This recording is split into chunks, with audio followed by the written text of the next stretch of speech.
नमस्कार फ्रेंड्स। आप तो जानते हैं कि ऑटिज्म की जो इंसिडेंस है वो एक्सपोनेंशियली बढ़ रही है।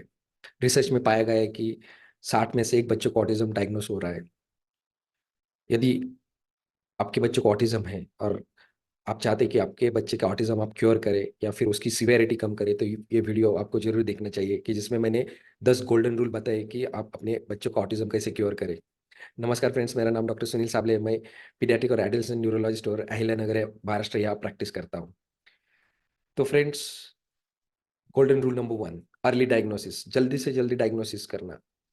तो यदि आपका बच्चा 1.5 साल का है या 1.5 साल के बच्चे ने यदि मीनिंगफुल शब्द नहीं बोला, वो आई टू आई कांटेक्ट नहीं करता है, पॉइंटिंग नहीं करता है, उसको पूछा कान किधर नाक किधर है बताता नहीं है, उसको पानी चाहिए तो पॉइंट नहीं करता, आपका हाथ लेके चला पानी की तरफ लेके जाता है।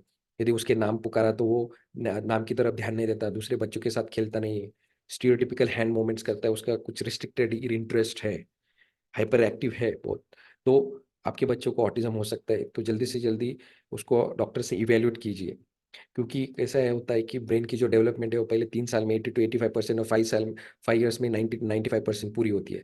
तो यदि पहले 3 से 5 साल में ट्रीटमेंट दिया तो ऑटिज्म के बच्चे नॉर्मल हो सकते हैं। यदि 5 साल गुजर गए तो फिर ऑटिज्म का जो ट्रीटमेंट है वो बहुत लंबे समय तक चल सकता है, या क्योर बहुत कम पॉसिबिलिटी होती है। तो जल्दी से जल्दी डायग्नोस करना और जल्दी से जल्दी ट्रीटमेंट करना।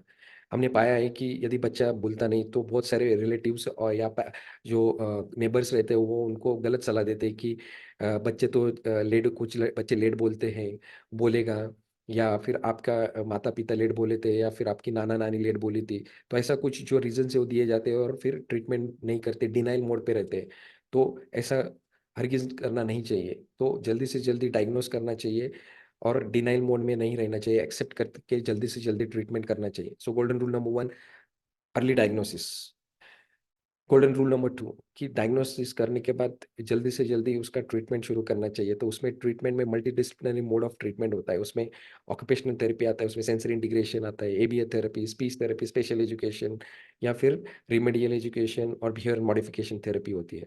तो थेरेपी सेंटर ज्वाइन कीजिए, वहाँ थेरेपी कीजिए, लेकिन थेरेपी सेंटर के ऊपर आपको डिपेंडेंट रहना नहीं चाहिए, क्योंकि थेरेपी सेंटर में बच्चा 1 घंटे तक रहेगा लेकिन आपके पास वो बाकी के 23 घंटे रहेगा। तो मदर या फादर को थेरेपिस्ट बनना पड़ेगा, थेरेपी सीख के उसको घर में भी उसके साथ थेरेपी या कम्युनिकेट करना पड़ेगा। तो 3 से 4 घंटा कम से कम पेरेंट्स ने भी घर में थेरेपी करना चाहिए और दिन भर उसके साथ ज़्यादा से ज़्यादा बातें करनी चाहिए। तो गोल्डन रूल नंबर 2, मदर या father should become therapist and do not depends on the therapy centre itself. They will they वो आपके ट्रीटमेंट में मदद करेंगे, लेकिन आपको ही जो उसकी जो कमांड है, उसका जो कैप्टन है, वो जो टीम का, तो आपको बनना होगा। तो मदर या father should become the therapist. Golden rule number 3, healthy diet. तो ऑटिज्म और डाइट में बहुत सारे रिसर्च हुए, उसमें पाया गया है कि हेल्दी डाइट से ऑटिज्म ठीक हो सकता है और उसके सीवियरिटी कम हो सकती है, और अनहेल्दी डाइट से ऑटिज्म होता है या ऑटिज्म सीवियर हो सकता है। तो ऑटिज्म रहा तो कुछ चीज़ें ज़्यादा से ज़्यादा देनी चाहिए, उदाहरणार्थ ग्रीन लीफी वेजिटेबल रहा, फ्रूट्स रहा, जो स्प्राउटेड बीन्स हैं, और फिर दालें हैं, फिर उसको नट्स है, रूट्स है, सीड्स है, फ्लैक्स सीड्स या पंपकिन सीड्स है, सनफ्लावर सीड्स रहा या तिल रहा, ये देना चाहिए, उसकी पाउडर बना के खाने में देना चाहिए। गावरन घी, देसी घी देना चाहिए। कुछ चीज़ें अवॉइड करनी चाहिए, फॉर एग्जांपल शक्कर अवॉइड करनी चाहिए। दूसरी, दूध अवॉइड, गाय या भैंस का दूध बंद करना चाहिए। तीसरी चीज़, गेहूँ बंद करना चाहिए और कम करना चाहिए, और उसकी जगह उसको मिलेट्स देना चाहिए। उसमें ज्वारी, बाजरी, नाचनी आता है, राइस भी दे सकते हैं। और बाकी 5 टाइप की millets, for example foxtail millets, पन्नान millets, little millets, kodo millets, brown top millets, ये ऐसे मिलेट्स आते हैं कि जिनमें फाइबर ज़्यादा रहते हैं, उनमें प्रीबायोटिक ज़्यादा रहते हैं, जो अपने गट माइक्रोबायोटा को हेल्दी बनाते हैं। ये ज़्यादा से ज़्यादा देनी चाहिए। जो outside junk food, packed food रहते हैं, कुरकुरे, चॉकलेट, चिप्स वगैरह, ये सब बंद करनी चाहिए। तो golden rule number 3 is healthy diet. Golden rule number 4, doctor से उसका इवेल्युएशन करना चाहिए। किसी बच्चों में न्यूट्रिशनल डेफिशिएंसी रहती है, उसकी वजह से भी ऑटिज्म होता है, या फिर ऑटिज्म के सिम्टम्स एग्जैजरेबेट या बढ़ते हैं, तो डॉक्टर के से इवेल्युएट करना चाहिए, उसको कुछ न्यूट्रिशनल सप्लीमेंट शुरू करना चाहिए। उनमें कुछ एसोसिएटेड इश्यूज रहते हैं, किसी में एपिलेप्सी होता है, किसी में स्लीप प्रॉब्लम, गट प्रॉब्लम, बिहेवियरल प्रॉब्लम, इरिटेबिलिटी। तो यदि इरिटेबिलिटी, हाइपर एक्टिविटी ज़्यादा है तो बच्चा थेरेपी पे ध्यान नहीं दे सकता, तो कुछ मेडिसिन उसके लिए शॉर्ट टर्म के लिए आपने डॉक्टर के गाइडेंस के हिसाब से लेनी चाहिए और उन्होंने जो टेस्ट बताए वो करनी चाहिए। गोल्डन रूल नंबर 5, जो टीवी और मोबाइल वो कंप्लीटली बंद करना चाहिए। ओके, तो टीवी और मोबाइल से क्या होता है कि वन वे कम्युनिकेशन होता है, तो टू वे कम्युनिकेशन जहाँ हो जाए वहाँ उसको फैसिलिटेट करना चाहिए। तो टीवी मोबाइल बंद कीजिए, उसके साथ ज़्यादा से ज़्यादा बात कीजिए। उसकी लैंग्वेज बढ़ाने के लिए 5 स्ट्रैटेजीज यूज़ कर सकते हैं। फर्स्ट इज़ आप सेल्फ टॉक कीजिए, मीन्स आप जो कर रहे हो वो उसको बताते जाइए। आप फॉर एग्जांपल किचन में काम कर रहे हैं तो आपने बोलना चाहिए कि मैंने गैस के ऊपर कढ़ाई रखी है, उसमें तेल डाला है, उसको तेल दिखाना है उसको, फिर मैंने उसमें ऑनियन डाला है, उसको ऑनियन दिखाना है। तो जो जो आप कर रहे हैं उसको दिखा के उसको बात करना चाहिए, सो दैट उसको समझ आ जाए, उससे आई कांटेक्ट बढ़े। तो ज़्यादा से ज़्यादा सेल्फ टॉक करना है।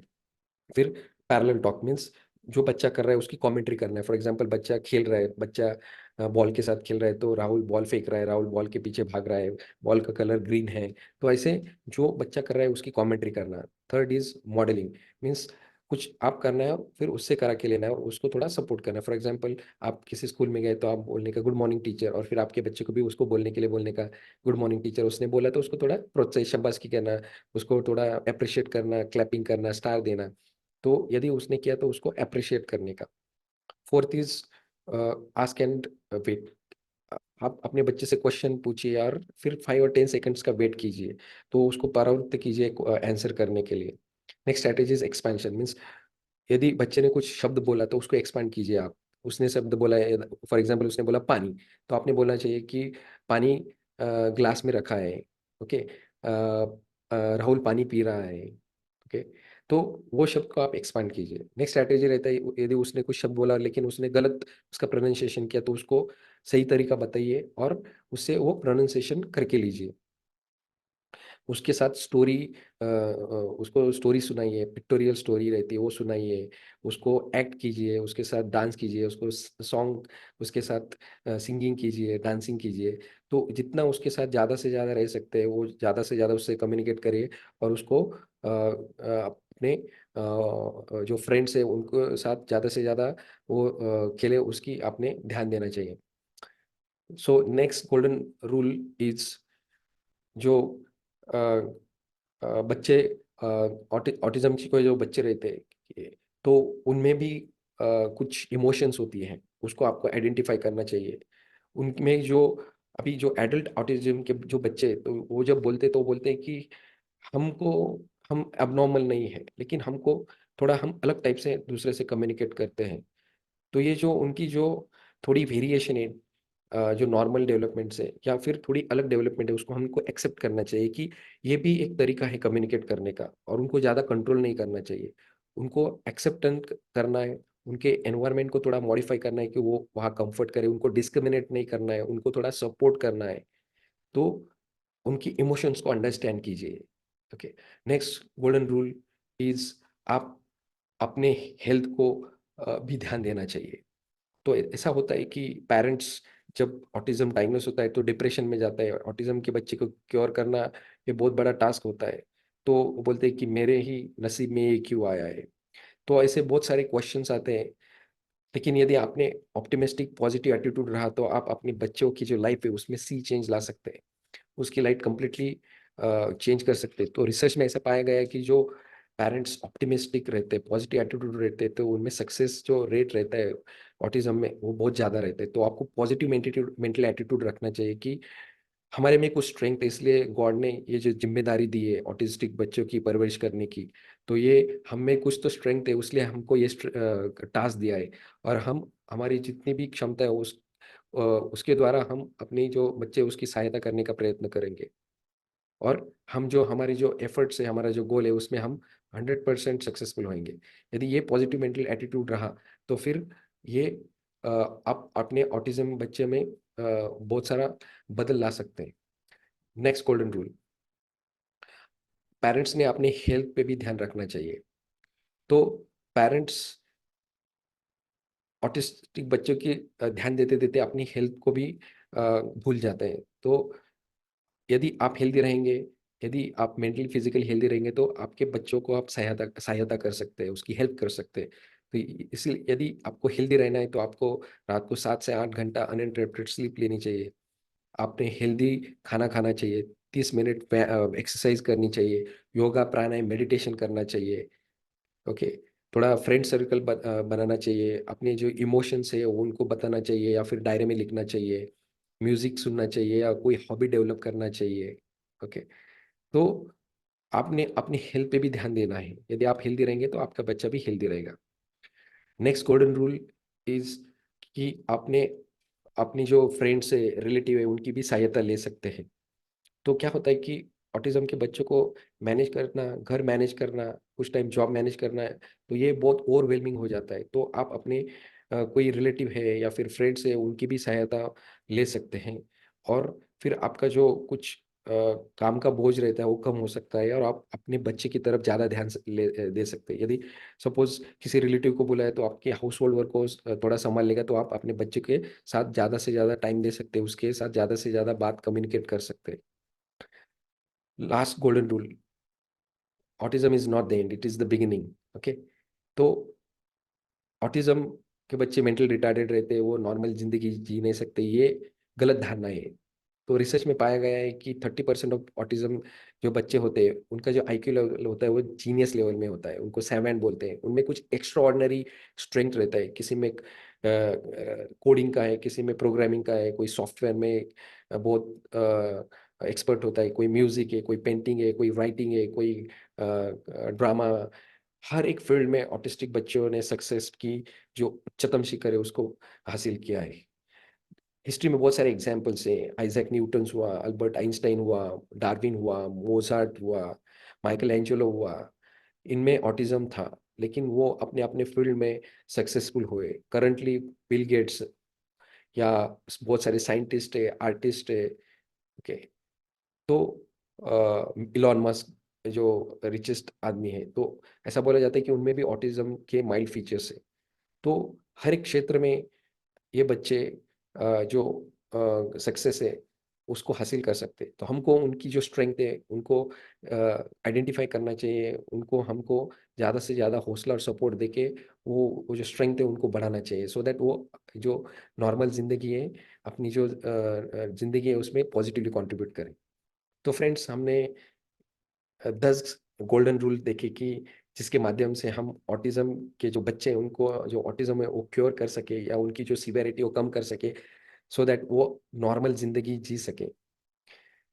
तो संक्षिप्त में, जल्दी से जल्दी डायग्नोस कीजिए, जल्दी से जल्दी multi disciplinary mode of treatment शुरू कीजिए, डॉक्टर के हिसाब से उनको कुछ सप्लीमेंट्स मेडिकेशन दीजिए, कुछ टेस्ट है वो कीजिए, हेल्दी डाइट दीजिए, अनहेल्दी डाइट अवॉइड कीजिए, टीवी मोबाइल बंद कीजिए, दूसरे बच्चों के साथ ज़्यादा से ज़्यादा उनका संपर्क आया इसका एटमॉस्फेयर क्रिएट कीजिए, उनके साथ बातें कीजिए, उनके साथ कम्युनिकेट कीजिए, स्टोरी सुनाए, डांसिंग कीजिए, सिंगिंग कीजिए।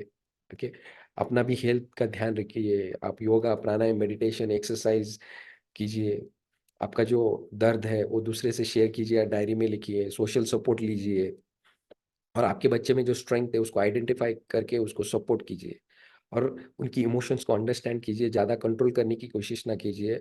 और जो जो उनकी पॉजिटिविटी है उनको आप ज़्यादा से ज़्यादा उसको एनहांस करने की कोशिश कीजिए। ऐसा किया तो आपका बच्चा ज़रूर ठीक हो जाएगा और नॉर्मल ज़िंदगी जिएगा। तो ये वीडियो आपको कैसा लगा तो कमेंट बॉक्स में लिखिए। यदि अच्छा लगा तो मेरे चैनल को सब्सक्राइब कीजिए, लाइक कीजिए और अपने फ्रेंड्स और फैमिली मेंबर को शेयर कीजिए। और brain related, autism related, brain development related आपकी जो भी क्वेरी है, तो मैंने बहुत सारे टॉपिक के मेरे चैनल्स पे वीडियो अपलोड किए, वो भी देखिए। और आपका दिन शुभ हो।